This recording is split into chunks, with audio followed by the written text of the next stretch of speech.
ಒಂದು dress material ಅಥವಾ sari material parcel ತರಿಸಿದಾಗ ಈ ರೀತಿ ರೊಟ್ಟಿನ ಬಾಕ್ಸ್ಗಳು ಬರ್ತಾ ಇರುತ್ತೆ.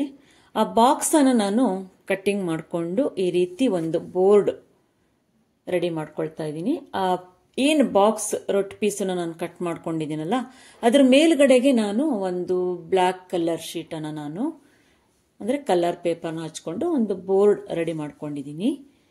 ಈಗ ಇದು ಬೋರ್ಡ್ ರೆಡಿ ಆಯಿತು. ಈಗ ಒಂದು ತೆಳುವಾಗಿರುವಂಥ ರೊಟ್ಟಿನ ಪೀಸಿನ ಮೇಲೆ ನಾನು ಒಂದು ಡಾಲಿನ ಡ್ರಾಯಿಂಗ್ ಮಾಡ್ಕೊಂಡಿದ್ದೀನಿ. ಆಲ್ರೆಡಿ ನಾನು ಡಾಲಿನ ಡ್ರಾಯಿಂಗ್ ಮಾಡ್ಕೊಂಡಿದ್ದೀನಿ. ತೆಳುವಾಗಿರೋ ರೊಟ್ಟಿ ಪೀಸ್ ನೋಡಿ ಇದನ್ನು. ಈಗ ಔಟರ್ ಲೈನ್ ಎಲ್ಲ ಕಟ್ ಮಾಡಿ ಎತ್ತಿಟ್ಕೊಂಡ್ಬಿಡ್ತೀನಿ.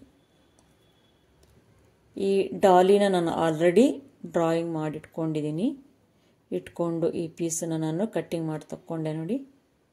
ಈ ವೈಟ್ ಕಲರ್ ಏನು ಕಾಣಿಸುತ್ತಲ್ಲ ಇದನ್ನು ಮೇಲ್ ಪಾರ್ಟ್ ಆಗಿ ಇಟ್ಕೊಳ್ತೀನಿ ನಾನು. ಈಗ ಒಂದು ಪೇಪರ್ ಪ್ಲೇಟ್ ಅಂದರೆ ವೈಟ್ ಕಲರ್ ಪೇಪರ್ ಪ್ಲೇಟ್ ಸುತ್ತಲೂ ಏನಿದೆಯಲ್ಲ ಇದನ್ನು ಕಟ್ ಮಾಡ್ಕೊಳ್ತೀನಿ. ಈ ಒಳಗಡೆ ಪ್ಲೈನ್ ಪೀಸ್ ನನಗೇನು ಈಗ ಯೂಸ್ ಇಲ್ಲ. ಏನು ಸುತ್ತಲೂ ಪೀಸ್ ಕಾಣಿಸ್ತಾ ಇದೆಯಲ್ಲ ಅದನ್ನು ನಾನು ಈಗ ನೋಡಿ ಕಟ್ ಮಾಡಿಟ್ಕೊಂಡೆ. ಕಟ್ ಮಾಡಿಟ್ಕೊಂಡು ಆದಮೇಲೆ ಈಗ ಇದಕ್ಕೆ ಒಂದು ಫ್ರಿಲ್ಡ್ ಫ್ರಾಕ್ ಹಾಕಬೇಕಲ್ಲ. ವೆಸ್ಟ್ರನ್ ಫ್ರಿಲ್ಡ್ ಫ್ರಾಕ್ ಹೇಗೆ ಮಾಡೋದು ಅಂತ ನಾನು ತೋರಿಸ್ಕೊಡ್ತೀನಿ. ಈಗ ನೋಡಿ ಒಂದೊಂದೇ ಪೀಸ್ಗಳನ್ನು ಕಟ್ಟಿಂಗ್ ಮಾಡ್ಕೋಬೇಕು. ಹೀಗೆ ಇಟ್ಟು ನೋಡಿಕೊಂಡು ನೆಕ್ಸ್ಟ್ ಇನ್ನೊಂದು ಪೀಸನ್ನು ಕಟ್ಟಿಂಗ್ ಮಾಡ್ಕೋಬೇಕು. ಒಟ್ಟು 5 ಪೀಸ್ ಆದರೆ ಸಾಕು. ಇದು 2ನೇ ಪೀಸ್. ಇದೊಂಥರ ಫ್ರಿಲ್ಡ್ ಥರ ಇದೆ ನೋಡಿ. ಎಂಬೋಸಿಂಗ್ ಆಗಿ ಫ್ರಿಲ್ಡ್ ಆಗಿ ಕಾಣಿಸ್ತಾ ಇದೆ ಅಲ್ವಾ. ವೆಸ್ಟ್ರನ್ ಫ್ರಾಕ್ ಯಾವಾಗಲೂ ಗ್ರ್ಯಾಂಡ್ ಆಗಿರತ್ತಲ್ವಾ.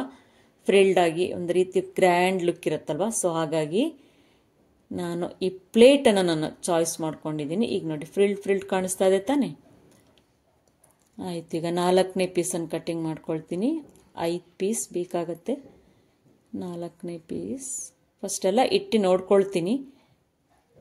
ಈಗ ಎಲ್ಲ ರೆಡಿ ಆಯಿತು. ಇದೆಲ್ಲ ಕಟ್ಟಿಂಗ್ ಆದಮೇಲೆ ಒಂದು ಗ್ಲಿಟರ್ ಶೀಟನ್ನು ನಾನು ತೊಗೊಂಡಿದ್ದೀನಿ. ಕಲರ್ ಪಿಂಕ್ ತೊಗೊಂಡಿದ್ದೀನಿ ನಾನು. ಈ ಏನು ಕಟ್ ಮಾಡ್ಕೊಂಡಿದ್ನಲ್ಲ ಪೇಪರ್ ಆ ಎಡ್ಜ್ ಏನು ಕಟ್ ಮಾಡ್ಕೊಂಡಿದ್ನಲ್ಲ ಇದನ್ನು ಬ್ಯಾಕ್ ಸೈಡ್, ಈ ಗ್ಲಿಟರ್ ಶೀಟಿನ ಬ್ಯಾಕ್ ಸೈಡ್ ಈ ವೈಟ್ ಪೇಪರ್ನ ನಾವು ಓಪನ್ ಮಾಡಿದರೆ ಅದರಲ್ಲಿ ಗಮ್ ಇರುತ್ತೆ. ಸೊ ಹಾಗಾಗಿ ನಾವು ಇದಕ್ಕೆ ಏನು ಗಮ್ ಹಚ್ಚೋ ಅವಶ್ಯಕತೆ ಇಲ್ಲ. ಈ ರೀತಿ ಶೇಪ್ ಎಲ್ಲ ಸ್ವಲ್ಪ ಕಟ್ಟಿಂಗ್ ಮಾಡಿಕೊಂಡು ಆ ಪೇಪರ್ನ ಈಗ ಓಪನ್ ಮಾಡ್ಕೊಳ್ತೀನಿ. ಅದರಲ್ಲಿ ಗಮ್ ಇರುತ್ತೆ. ಈಗ ನೋಡಿ ಓಪನ್ ಮಾಡ್ಕೊಂಡು ಆದಮೇಲೆ ಅದನ್ನು ಇದರ ಮೇಲೆ ಇಟ್ಬಿಟ್ರೆ ಏನು ಪೇಪರ್ ಪ್ಲೇಟ್ ಎಡ್ಜ್ ಏನು ಕಟ್ಟಿಂಗ್ ಮಾಡ್ಕೊಂಡಲ್ಲ ಅದರ ಮೇಲೆ ಈ ಪಿಂಕ್ ಕಲರ್ ಗ್ಲಿಟರ್ ಶೀಟನ್ನು ನೀಟಾಗಿ ಹಚ್ಕೊಳ್ಬೇಕು. ಸ್ವಲ್ಪ ಪ್ರೆಸ್ ಮಾಡಿದರೆ ಆ ಫ್ರಿಲ್ಡ್ ಆ ಎಂಬೋಸಿಂಗ್ ಎಫೆಕ್ಟ್ ಎಲ್ಲ ಕಾಣಿಸುತ್ತೆ. ಆ ರಿಫ್ಲೆಕ್ಟ್ ಕಾಣಿಸುತ್ತೆ ನೋಡಿ. ಈಗ ಆಲ್ರೆಡಿ ಕಾಣಿಸ್ತಾ ಇದೆ ನೋಡಿ. ಕ್ಲೀನಾಗಿ ಹೀಗೆ ಒತ್ಕೋಬೇಕು. ಅಲ್ಲಲ್ಲೇ ಕ್ಲೀನಾಗಿ ಗಮ್ ಸೆಟ್ ಆಗತ್ತದು. ಈಗ ನೋಡಿ ಒತ್ಕೊಂಡು ಕಟ್ಟಿಂಗ್ ಮಾಡ್ಕೊಂಡ್ಬಿಡ್ಬೇಕು. ಸೈಡೆಲ್ಲ ಕಟ್ಟಿಂಗ್ ಮಾಡಿ ಈ ರೀತಿ ರೆಡಿ ಮಾಡ್ಕೋಬೇಕು. 1 2 3 4 ಈಗ 5ನೇ ಪೀಸು ಎಲ್ಲ ನೀಟಾಗಿ ಫಸ್ಟ್ ಸೆಟ್ ಮಾಡಿ ಇಟ್ಕೋಬೇಕಷ್ಟೆ, ಗಮ್ ಮಾಡಬಾರ್ದು. ಈಗ 4ನೇ ಪೀಸು 5ನೇ ಪೀಸು ಕೂಡ ಸೇಮ್ ಆಗಿರೋದ್ರಿಂದ ಸ್ವಲ್ಪ ನಾನೀಗ ಆಜು ಬಾಜು ಮಾರ್ಕ್ ಹಾಕ್ಕೊಂಡು ಕಟ್ ಮಾಡ್ಕೊಂಡ್ಬಿಡ್ತೀನಿ. ಈಗ ಅದನ್ನು ಕಟ್ ಮಾಡ್ಕೊಂಡ್ಬಿಡ್ಬೇಕು ವಿ ಶೇಪಲ್ಲಿ. ಈಗ ನೋಡಿ ಕಟ್ಟಿಂಗ್ ಆಯಿತು. ಕ್ರಾಸ್ ಕಟ್ಟಿಂಗ್ ಮಾಡ್ಕೋಬೇಕು. ಯಾಕೆಂದರೆ ಈಗ ಫ್ರಾಕ್ ಎಲ್ಲ ನೋಡಿ ಕ್ರಾಸ್ ಕಟ್ಟಿಂಗ್ ಎಲ್ಲ ಇರತ್ತಲ್ವಾ. ಈಗ ಮತ್ತೆ ಅದರ ಮೇಲೆ ಇಟ್ಟಾಗ ಈ ಆಜು ಬಾಜು ಏನು ಕಾಣಿಸ್ತಾ ಇದೆಯಲ್ಲ ಈ ವೈಟ್ ಕಲರ್ ರೊಟ್ಟು ಪೀಸು ತೆಳು ರೊಟ್ಟು ಡಾಲಿದು ಏನು ಕಟ್ ಮಾಡ್ಕೊಂಡಿದ್ನಲ್ಲ ಅದನ್ನು ಪೆನ್ಸಿಲಲ್ಲಿ ಮಾರ್ಕ್ ಹಾಕ್ಕೊಂಡು ಇದು ಎಕ್ಸ್ಟ್ರಾ ಪೀಸಸ್ ಇವೆಲ್ಲ ಬೇಡ, ಸ್ವಲ್ಪ ಕಟ್ ಮಾಡಿ ತೆಗೆದುಬಿಡಬೇಕು.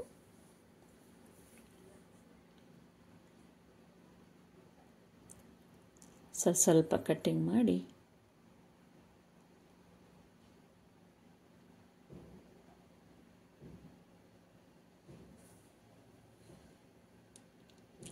ಈಗ ನಾನು ಮತ್ತೆ ಒಂದ್ಸಲ ಇಟ್ಟು ನೋಡ್ಕೊಳ್ತೀನಲ್ಲ. ಅದು ಫಿನಿಶಿಂಗ್ ನೀಟಾಗಿ ಬರಬೇಕಲ್ವಾ. ಈಗ ಇದನ್ನೆಲ್ಲ ನಾನು ಗಮ್ ಹಾಕ್ಕೊಂಡು ಅಂಟಿಸ್ಕೊಳ್ತಾ ಹೋಗ್ತೀನಿ. ಕೆಳಗಡೆ ಸ್ವಲ್ಪ ಸ್ವಲ್ಪ ವೈಟ್ ಕಲರ್ ಕಾಣಿಸುತ್ತದು. ಆಮೇಲೆ ನಾವು ಎಲ್ಲ ಗಮ್ಮಿಂಗ್ ಮಾಡ್ಕೊಂಡು ಆದಮೇಲೆ ಅದನ್ನೆಲ್ಲ ನಾವು ಕ್ಲೀನಾಗಿ ಕಟ್ ಮಾಡಿ ತೆಗೆದ್ಬಿಡಬೇಕು. ಮೇಲ್ಗಡೆ ಪಾರ್ಟಿಗೆ ನಾನು ಗಮ್ ಹಚ್ಚಲ್ಲ. ಈ ಪೇಪರ್ ಪ್ಲೇಟ್ ಈ ನಾನು ಕಟ್ ಮಾಡ್ಕೊಂಡಿದ್ನಲ್ಲ ಕೆಳಗಡೆ ಪಾರ್ಟಿಗೆ ಅಷ್ಟೇ ನೋಡಿ ನಾನು ಗಮ್ ಹಚ್ಕೊಳ್ತೀನಿ. ಯಾಕೆಂದರೆ ಅಲ್ಲಿ ಬ್ಲೌಸ್ ಕೂರಿಸ್ಬೇಕಲ್ವಾ, ನೆಕ್ಸ್ಟ್ ಬ್ಲೌಸ್ ಕೂರಿಸ್ಬೇಕಲ್ವಾ. ಸೊ ಹಾಗಾಗಿ ಅಲ್ಲಿ ಈಗಲೇ ಗಮ್ ಮಾಡ್ಕೋಬಾರ್ದು. ಆಮೇಲೆ ಬ್ಲೌಸ್ ಕೂರಿಸೋವಾಗ ನಾನು ತೋರಿಸ್ತೀನಿ ನೋಡಿ. ಹೀಗೆ ಒಂದೊಂದೇ ಕೆಳಗಡೆ ಪಾರ್ಟಿಗೆ ಅಷ್ಟೇ ಆ ಪ್ಲೇಟ್ ಏನು ಕಟ್ ಮಾಡ್ಕೊಂಡಿದ್ವಲ್ಲ ಈ ಥರ ಎಲ್ಲ ಅಂಟಿಸಿ ರೆಡಿ ಮಾಡ್ಕೋಬೇಕು. ಈಗೆಲ್ಲ ಹಚ್ಚಿ ನಾನು ರೆಡಿ ಮಾಡಿಕೊಂಡೆ ನೋಡಿ. ಎಲ್ಲ ಗಮ್ ಮಾಡ್ಕೊಂಡಾಯ್ತಲ್ವ. ಈಗ ಬ್ಯಾಕ್ ಸೈಡಲ್ಲಿ ನಾನು ಗಮ್ಮನ್ನು ಹಚ್ಕೊಂಡು ಆ ಡಾಲಿನ ನಾನು ಆ ಬ್ಲಾಕ್ ಬೋರ್ಡ್ ಏನು ರೆಡಿ ಮಾಡ್ಕೊಂಡಿದ್ನಲ್ಲ ಅದ್ರ ಮೇಲೆ ನಾನು ಅಂಟಿಸ್ಕೊಂಡ್ಬಿಡ್ತೀನಿ. ಆಮೇಲೆ ಬ್ಲೌಸ್ ಹಾಕೋಣ. ಹೀಗೆ ಕ್ಲೀನಾಗಿ ಸ್ವಲ್ಪ ಜಾಸ್ತಿ ಗ್ಲೂ ಹಚ್ಕೊಂಡು SR ಗಮ್ ಹಚ್ಕೊಳ್ತಾ ಇದ್ದೀನಿ.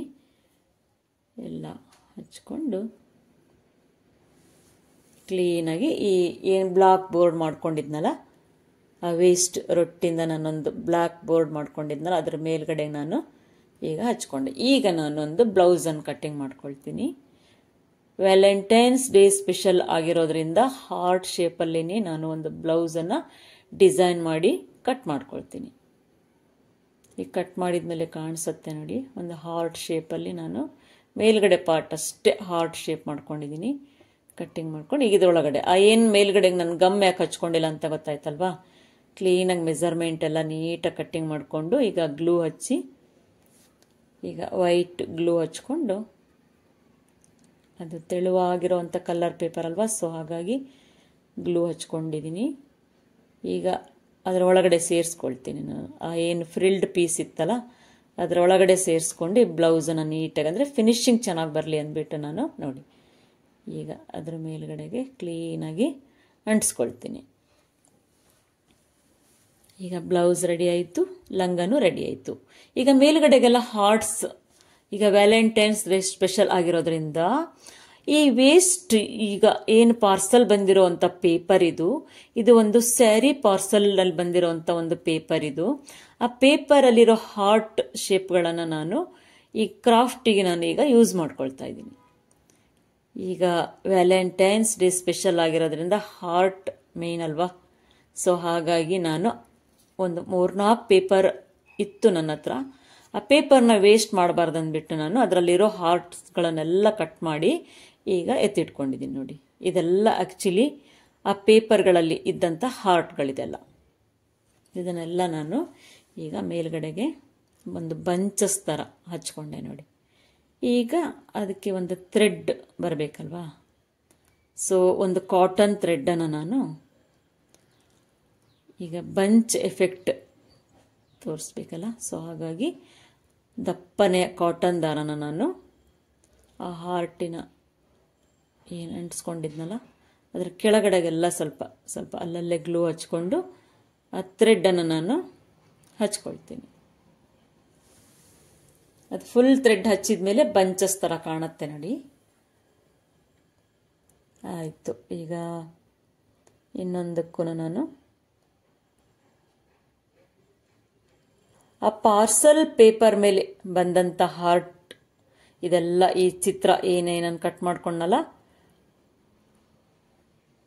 ಈಗ ಥ್ರೆಡ್ಡನ್ನು ನೀಟಾಗಿ ಒಂದ್ರ ಪಕ್ಕ ಒಂದು ಗ್ಲೂಯಿಂದ ಹಚ್ಕೊಳ್ತಾ ಹೋಗಬೇಕು. ಈಗ 3ನೇದು ಥ್ರೆಡ್ ಹಚ್ಕೊಳ್ತೀನಿ.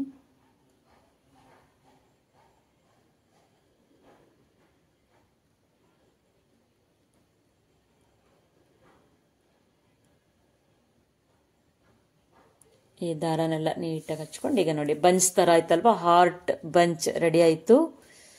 ಅಲ್ಲಲ್ಲೇ ಸ್ವಲ್ಪ ಥ್ರೆಡ್ಡೆಲ್ಲ ಕಟ್ ಮಾಡಿಕೊಂಡು ಮತ್ತೆ ಕೆಳಗಡೆಗೆ ನೀಟಾಗಿ ಫಿನಿಶಿಂಗ್ ಬರಲಿ ಅಂತ ಮತ್ತೆ ನಾನಲ್ಲಿ ಗಮ್ಮನ್ನು ಹಚ್ಕೊಳ್ತೀನಿ.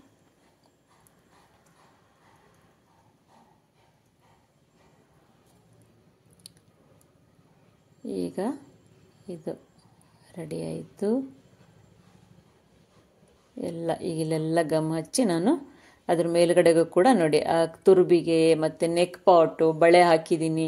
ಆಗೇನು ಗ್ಲಿಟರ್ ಸೈಡೆಲ್ಲ ಕಟ್ ಪೀಸ್ ಉಳಿದಿರುತ್ತಲ್ವಾ, ಅದನ್ನೆಲ್ಲ ಹಚ್ಕೊಂಡು ಆದಮೇಲೆ ಫಸ್ಟ್ ಲಿಪ್ಸ್ ಬರ್ಕೊಳ್ತೀನಿ, ಆಮೇಲೆ ಕಣ್ಣಿನ ಶೇಪನ್ನು ಬರ್ಕೊಳ್ತೀನಿ.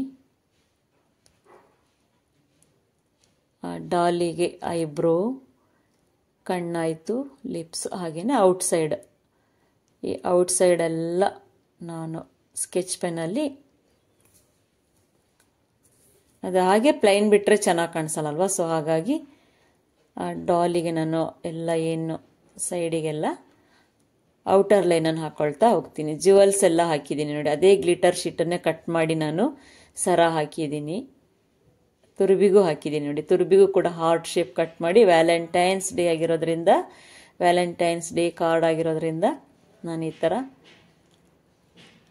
ಹಾರ್ಟ್ನೆಲ್ಲ ಕಟ್ ಮಾಡಿಕೊಂಡು ತುರುಬಿಗೂ ಕೂಡ ಹಾಕಿದ್ದೀನಿ ನೋಡಿ. ಆಮೇಲೆ ಎಲ್ಲ ಲಿಪ್ಸಿಗೆಲ್ಲ ನಾನು ಕಲರಿಂಗ್ ಮಾಡ್ಕೊಳ್ತೀನಿ. ಈಗ ಫಸ್ಟ್ ಔಟರ್ ಲೈನೆಲ್ಲ ಹಚ್ಕೊಳ್ತೀನಿ. ಹ್ಯಾಂಡ್ಸಿಗೆ ಅಲ್ಲೂ ಬಳೆ ಹಾಕಿದ್ದೀನಿ ನೋಡಿ. ಎಲ್ಲ ಔಟರ್ ಲೈನ್ ಅದು ತೋರಿಸಿ ಕ್ಲೀನಾಗಿ ಕಾಣಿಸ್ಬೇಕಲ್ಲ, ಆ ಬೆರಳುಗಳೆಲ್ಲ ಕಾಣಿಸ್ಬೇಕಲ್ವ, ಸೊ ಹಾಗಾಗಿ ಈಗ ಡ್ರೆಸ್ಸಿಗೂ ಕೂಡ ನಾನು ಸ್ಕೆಚ್ ಪೆನ್ನಿಂದ ನಾನು ಅಲ್ಲಿ ಡೆಕೋರೇಷನ್ ಮಾಡ್ಕೊಳ್ತೀನಿ. ಅಲ್ಲಲ್ಲೇ ಒಂದೊಂದೇ ಡಾಟ್ ಹಾಕ್ಕೊಳ್ತಾ ಹೋಗಬೇಕು. ಈಗ ಡ್ರೆಸ್ ರೆಡಿ ಆಯಿತು. ವೆಸ್ಟ್ರನ್ ಫ್ರಾಕ್ ಹಾಕ್ಕೊಂಡಿದ್ದಾಳೆ ಡಾಲಿ. ಈಗ ನೋಡಿ ರೆಡಿ ಆಯ್ತಲ್ವ, ಎಲ್ಲ ರೆಡಿ ಆಯಿತು. ವ್ಯಾಲೆಂಟೈನ್ಸ್ ಡೇ ಕಾರ್ಡ್ ಆಗಿರೋದ್ರಿಂದ ನಾನಿಲ್ಲಿ ಅಂದರೆ ಈಗ ನಾನು ಪೆನ್ಸಿಲಲ್ಲಿ ಸುಮ್ಮನೆ ಒಂದು ರಫ್ ಸ್ಕೆಚನ್ನು ಹಾಕ್ಕೊಳ್ತೀನಿ. ಆಮೇಲೆ ಪೇಪರ್ ಕಟ್ಟಿಂಗ್ ಮಾಡಿಕೊಂಡು ನಾನಿಲ್ಲಿ ಅಂಟಿಸ್ಕೊಳ್ತೀನಿ. ಈಗ ಸುಮ್ಮನೆ ಒಂದು ರಫ್ ಸ್ಕೆಚ್, ಹಾರ್ಟ್ ಬರ್ಕೊಂಡೆ, ಐ ಲವ್ ಯು ಅಂತ ಬರಬೇಕಲ್ವಾ. ಈಗ ಸುಮ್ಮನೆ ಒಂದು ಪೆನ್ಸಿಲಿಂದ ಔಟರ್ ಲೈನ್ ಹಾಕ್ಕೊಂಡೆ. ಅಂದರೆ ಈಗ ಇಲ್ಲಿ ಪೇಪರ್ ಕಟ್ಟಿಂಗನ್ನು ನಾನು ಮಾಡಿ ತೋರಿಸ್ತೀನಿ ನೋಡಿ. ನೆಕ್ಸ್ಟ್ ನಾನು ಇದು ರೆಡಿ ಆಯಿತು. ಈಗ ನೋಡಿ ಈ ರೀತಿ ಪೇಪರ್ ಮೇಲೆ ಸ್ಕೆಚ್ ಪೆನ್ನಿಂದ ನಾವು ಲೆಟರ್ಸ್ಗಳನ್ನು ಬರ್ಕೊಳ್ಬೇಕು. ಒಂದು ಹಾರ್ಟ್ ಮತ್ತು ಲೆಟರ್ಸ್, ಐ ಅನ್ನೋ ಲೆಟರ್ ಬರ್ಕೊಂಡಿದ್ದೀನಿ, ಯು ಬರ್ಕೊಂಡಿದ್ದೀನಿ, ಮತ್ತು ಹಾರ್ಟನ್ನು ಕೂಡ ನಾನು ಬರ್ಕೊಂಡಿದ್ದೀನಿ. ಅದರ ಔಟರ್ ಲೈನನ್ನೆಲ್ಲ ಕಟ್ ಮಾಡಿಬಿಟ್ಟು ನಾನು ಇಲ್ಲಿ ಅಂಟಿಸ್ಕೊಳ್ತೀನಿ.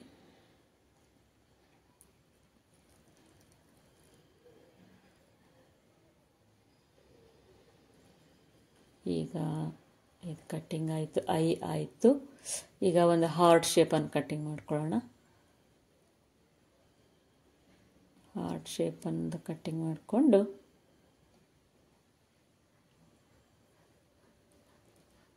ಇದೆಲ್ಲ ಇನ್ವಿಟೇಷನ್ ಕಾರ್ಡ್ಸ್ ಇರುತ್ತಲ್ಲ, ಅದ್ರದ್ದು ರೊಟ್ಟಿನ ಪೀಸನ್ನೆಲ್ಲ ಎಸಿಬೇಡಿ. ಅದರಲ್ಲಿ ನೋಡಿ ಈ ರೀತಿ ಲೆಟರ್ಸ್ ಬರ್ಕೊಂಡು ಕಟ್ ಮಾಡಿಕೊಂಡು ಈಗ ಗ್ಲೂಯಿಂದ ನಾನು ಅಂಟಿಸ್ಕೊಂಡೆ.